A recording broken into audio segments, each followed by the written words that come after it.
রাধে কৃষ্ণ বন্ধুরা, কেমন আছেন আপনারা? আশা করি সবাই ভালো আছেন। আজকে আবার একটা নতুন ভিডিও নিয়ে হাজির হয়ে গেছি। ভিডিওটি শেষ অবধি দেখার অনুরোধ রইল। আজকের গল্প বঙ্কিমচন্দ্র চট্টোপাধ্যায়ের বিখ্যাত উপন্যাস দেবী চৌধুরানী। আজকে গল্পের 22 পর্ব। ব্রজেশ্বর অনুমতি পাইয়া পর্দা তুলিয়া কামরার ভিতরে প্রবেশ করিল। প্রবেশ করিয়া যাহা দেখিল, ব্রজেশ্বর তাহাতে বিস্মিত হইল। কামরার কাষ্ঠের দেওয়াল বিচিত্র চারুচিত্রিত, যেমন আশ্বিন মাসে ভক্তজনে দশপূজা প্রতিমা পূজা করিবার মানুষে প্রতিমা চালচিত্রিত করায় এ তেমনই চিত্র। শুম্ভ নিশুম্ভের যুদ্ধ, মহিষাসুরের যুদ্ধ, 10 অবতার, অষ্টনায়িকা, সপ্তমাতৃকা, 10 মহাবিদ্যা, কৈলাস, বৃন্দাবন, লঙ্কা, ইন্দ্রালয়, নবনারী কুঞ্জর, বস্ত্রহরণ সকলই চিত্রিত। সেই কামরায় 4 আঙুল পুরু গালিচা পাতা, তাহাতে কত চিত্র, তার উপর কত উচ্চ মসনদ, মখমলের কামদার বিছানা, 3 দিকে সেইরূপ বালিশ, সোনার আতরদান, তারই গোলাপ পাশ, সোনার বাটা, সোনার পুষ্পপাত্র, তাহাতে রাশিকৃত সুগন্ধি ফুল, সোনার আলবোলা, পর্জরের সটকা, সোনার মুখনলে মতির ধূপ দুলিতেছে, তাহাতে মৃগনাভি সুগন্ধি তামাকু সাজা আছে। 2 পাশে 2 রূপার ঝাড়, তাহাতে বহু সংখ্যক সুগন্ধি দ্বীপ রূপার পরীর মাথার উপর জ্বলিতেছে। উপরে ছাদ হইতে একটা ছোট দ্বীপ সোনার শিকলে লটকানো আছে। চারিকোণে 4টি রূপার পুতুল, 4টি বাতি হাতে করিয়া ধরিয়া আছে। মসনদের উপর একজন স্ত্রীলোক শুইয়া আছে, তাহার মুখের ওপর একখানা বড় মিহি জরির বুটাদার ঢাকাই রুমাল ফেলা আছে। মুখ ভালো দেখা যাইতেছে না, কিন্তু তপ্ত কাঞ্চন গৌর বর্ণ, আর কৃষ্ণ কুঞ্চিত কেশ অনুভূত হইতেছে। কানের গহনা কাপড়ের ভিতর হইতে জ্বলিতেছে। তার অপেক্ষা বিস্তৃত চক্ষে তীব্র কটাক্ষ আরো ঝলসিতেছে। স্ত্রীলোকটি শুইয়া আছে, ঘুমায় নাই। ব্রজেশ্বর দরবার কামরায় প্রবেশ করিয়া শয়না সুন্দরীকে দেখিয়া জিজ্ঞাসা করিলেন, রানীজিকে কি বলিয়া আশীর্বাদ করিব? সুন্দরী উত্তর করিল, আমি রানীজি নই। ব্রজেশ্বর দেখিল এতক্ষণ ব্রজেশ্বর যাহার সঙ্গে কথা কইতেছিল এ তাহার গলার আওয়াজ নয়, অথচ তার আওয়াজ হইতে পারে, কেননা বেশ স্পষ্ট বোঝা যাইতেছে যে এ স্ত্রীলোক কণ্ঠ বিকৃত করিয়া কথা কহিতেছে। মনে করিল বুঝি দেবী চৌধুরানী হরবোলা মায়াবিনী, এত কুহক না জানিলে মেয়ে মানুষ হইয়া ডাকাইতি করে। প্রকাশ্যে জিজ্ঞাসা করিল, এই যে তাহার সঙ্গে কথা কইতেছিলাম তিনি কোথায়?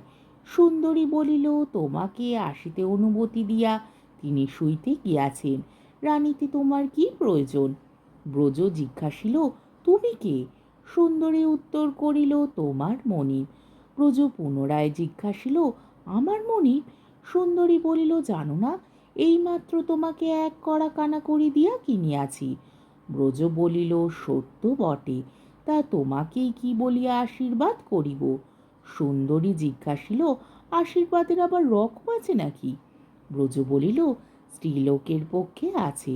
সদবাকে একরকম আশীর্বাদ করিতে হয়, বিধবাকে অন্যরূপ, পুত্রবতীকে। সুন্দরী বলিল, আমাকে শিগগির মর বলিয়া আশীর্বাদ করো। ব্রজ বলিল, সে আশীর্বাদ আমি কাহাকেও করি না। তোমার 103 বছর পরমায়ু হোক। সুন্দরী কহিল, আমার বয়স 25 বছর, 78 বৎসর ধরিয়া তুমি আমার ভাত রাঁধিবে? ব্রজ বলিল, আগে একদিন তো রাঁধি, খেতে পারো তো না হয় 78 বৎসর রাঁধিব। সুন্দরী বলিল, তবে বসো, কেমন রাঁধিতে যেন পরিচয় দাও। ব্রজেশ্বর তখন সেই কোমল গালিচার উপর বসিল। সুন্দরী জিজ্ঞাসা করিল, তোমার নাম কি? ব্রজ বলিল, তা তো তোমরা সকলেই জানো দেখিতেছি। আমার নাম ব্রজেশ্বর, তোমার নাম কি? গলা অত মোটা করিয়া কথা কইতেছ কেন? তুমি কি চেনা মানুষ? সুন্দরী বলিল, আমি তোমার মনিব, আমাকে আপনি মশাই আর আজ্ঞে বলিবে। ব্রজ বলিল, আজ্ঞে তাই হইবে। আপনার নাম? সুন্দরী বলিল, আমার নাম পাঁচকড়ি, কিন্তু তুমি আমার ভৃত্য, আমার নাম ধরিতে পারিবে না? বরং বলো তো, আমিও তোমার নাম ধরিব না। ব্রজ কহিল, তবে কি বলিয়া ডাকিলে আমি আজ্ঞা বলিব? পাঁচকড়ি বলিল, আমি রামধন বলিয়া তোমাকে ডাকিব, তুমি আমাকে মনিব ঠাকুরন বলিও। এখন তোমার পরিচয় দাও, বাড়ি কোথায়? ব্রজ বলিল, এক কড়াই কিনিয়াছ, অত পরিচয়ের প্রয়োজন কি? পাঁচকড়ি বলিল, ভালো, সে কথা নাই বলিলে, রঙ্গরাজকে জিজ্ঞাসা করিলে জানিতে পারিব, রাঢ়ী না বারেন্দ্র না বৈদিক। ব্রজ বলিল, হাতের ভাত তো খাইবেন, যাই হই না। পাঁচকড়ি কইল, তুমি যদি আমার সশ্রেণী না হও, তা হইলে তোমাকে অন্য কাজ দিব। ব্রজ জিজ্ঞাসা করিল, অন্য কি কাজ? পাঁচকড়ি উত্তর করিল, জল তুলিবে, কাঠ কাটিবে, কাজের অভাব কি? ব্রজ বলিল, আমি রাঢ়ী। পাঁচকড়ি কহিল, তবে তোমায় জল তুলিতে কাঠ কাটিতে হইবে। আমি বারেন্দ্র, তুমি রাঢ়ী, কুলীন না বংশজ? ব্রজ বলিল, এ কথা তো বিবাহের সম্বন্ধের জন্য প্রয়োজন হয়, সম্বন্ধ জুটিবে কি? আমি কৃতদার। পাঁচকড়ি জিজ্ঞাসিল, কৃতদার? কয় সংসার করিয়াছ? ব্রজ বলিল, জল তুলিতে হয় জল তুলিব, অত পরিচয় দিব না।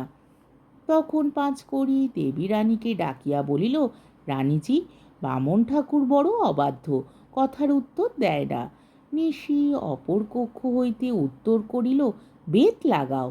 তখন দেবীর এক পরিচারিকা সপাং করিয়া একগাছা লিকলিকে সরু বেত পাঁচকড়ির বিছানায় ফেলিয়া দিয়া চলিয়া গেল। পাঁচকড়ি বেত পাইয়া ঢাকাই রুমালের ভিতর মধুর অদর দান্তে টিপিয়া বিছানায় বার দুই বেদগাছা আছড়াইল। ব্রজেশ্বর বলিল, দেখিয়াছ? ব্রজেশ্বর হাসিল, বলিল, আপনারা সব পারেন, কি বলিতে হইবে বলিতেছি। পাঁচকড়ি কইল, তোমার পরিচয় চাই না, পরিচয় লইয়া কি হইবে? তোমার রান্না তো খাইব না, তুমি আর কি কাজ করিতে পারো বলো? ব্রজেশ্বর বলিল, হুকুম করুন। পাঁচকড়ি জিজ্ঞাসা করিল, জল তুলিতে জানো? ব্রজেশ্বর উত্তর করিল, না। পাঁচকড়ি পুনরায় জিজ্ঞাসা করিল, কাঠ কাটিতে জানো? ব্রজেশ্বর পুনরায় উত্তর করিল, না। পাঁচকড়ি আবার জিজ্ঞাসা করিল, বাজার করিতে জানো? ব্রজেশ্বর বলিল, মোটামুটি রকম। পাঁচকড়ি বলিল, মোটামুটিতে চলিবে না, বাতাস করিতে জানো? ব্রজেশ্বর বলিল, পারি। পাঁচকড়ি কইল, আচ্ছা, এই চামর নাও, বাতাস করো। ব্রজেশ্বর চামর লইয়া বাতাস করিতে লাগিল।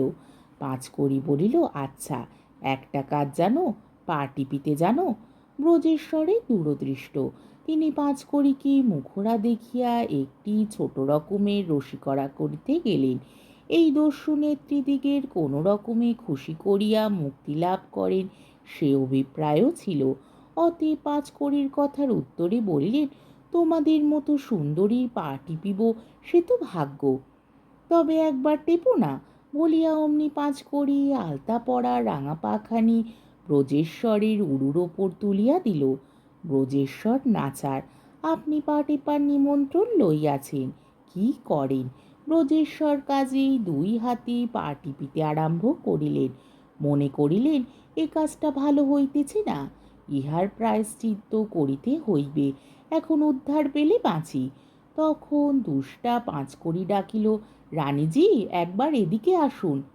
দেবী আসিতেছে। ব্রজেশ্বর পায়ের শব্দ পাইল, পা নামাইয়া দিল। পাঁচকড়ি হাসিয়া বলিল, সে কি, পিছাও কেন? পাঁচকড়ি সহজ গলায় কথা কইয়াছিল। ব্রজেশ্বর বড় বিস্মিত হইলেন, সে কি, এই গলা তো চেনা গলাই বটে।